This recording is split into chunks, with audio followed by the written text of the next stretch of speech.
Bonjour, amis des Celtes. Aujourd'hui, nous avons décidé de vous offrir un petit divertissement puisque nous voulons parler d'un mot latin, somnium, qui veut dire songe. Pourquoi est-ce qu'on a choisi ce mot songe pour aujourd'hui? C'est parce que c'est un mot qui dépérit au même titre que le mot celte et que les Celtes en général. Donc devant cette disparition, la disparition de ce mot qui aujourd'hui est plutôt utilisé comme un mot poétique, alors que finalement il était le mot exact pour ce qui était tout ce qui était en matière de rêve. Parce que le rêve en latin voulait dire errance de l'homme. Et pire, au féminin, la rêve, c'était un prélèvement. On prélevait quelque chose, une marchandise. Dans une marchandise, on prélevait un petit peu de tissu, prélevait un petit peu de graines, on prélevait. Et c'est resté très fort pour le vin. Il existe encore certaines traditions, même dans les pays fortement viticoles, la rêve du vin, c'est-à-dire un petit prélèvement, 1 litre, 1 litre et demi qu'on va goûter sur la terrasse, mais enfin ça se fait toujours. Donc aujourd'hui, nous attaquons le songe. Et le songe, c'est quelque chose qui vient pendant la nuit éclairer notre sommeil. Voilà une représentation d'un songe, vous voyez, une femme qui s'élève en dessus du lit avec l'oreiller et tout. Somnium, c'est aussi le titre du livre qu'a écrit Kepler, ce grand mathématicien. Il a écrit ce livre quasiment toute sa vie. Il s'est occupé d'écrire ce livre qui est un roman.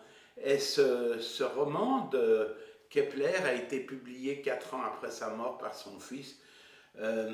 C'est une œuvre posthume, mais qui vaut quand même la peine d'être signalée parce que son somnium, son livre Le Songe, c'est une histoire assez extraordinaire d'un homme qu'on va envoyer sur la Lune. Alors, les histoires où les hommes vont sur la Lune, c'est le début de la science-fiction, et à ce niveau-là, Kepler, en même temps, c'est peut-être un très grand mathématicien, mais c'est aussi au point de vue littéraire et au point de vue culturel. Et bien, vous voyez, c'est aussi une personne qui nous a livré quelque chose. Donc, pour ce qui concerne le songe, et pour qu'on se rapproche des Celtes, j'ai choisi de vous présenter Pierre Klossowski et son livre « Le bain de Diane ». Pourquoi? Parce que le bain de Diane, même si à l'époque c'est transposé dans un monde qui serait peut-être plutôt romain, pourrait tout à fait transposé dans le monde celte. Ça pourrait parfaitement exister. Parce que Diane est courtisée par Apollon qui, lui, voilà, regardez, voyez, ça c'est une magnifique femme celte, c'est une représentation en bronze qui a été faite par des artistes celtes, et vous voyez, ils ont fait cette magnifique femme. Et eux-mêmes, ils ont représenté l'homme celte, vous voyez, sous la forme de ce magnifique cerf. Vous voyez, ce cerf magnifique, ce cerf qui, bien sûr, désire Diane, qui est l'objet du livre de ce monsieur Klossowski.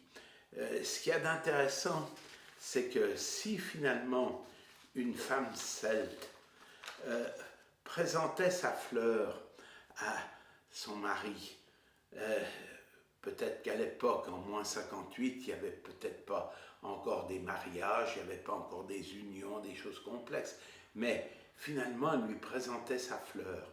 Et l'homme pouvait venir, pouvait la sentir, et naturellement, également, la butiner.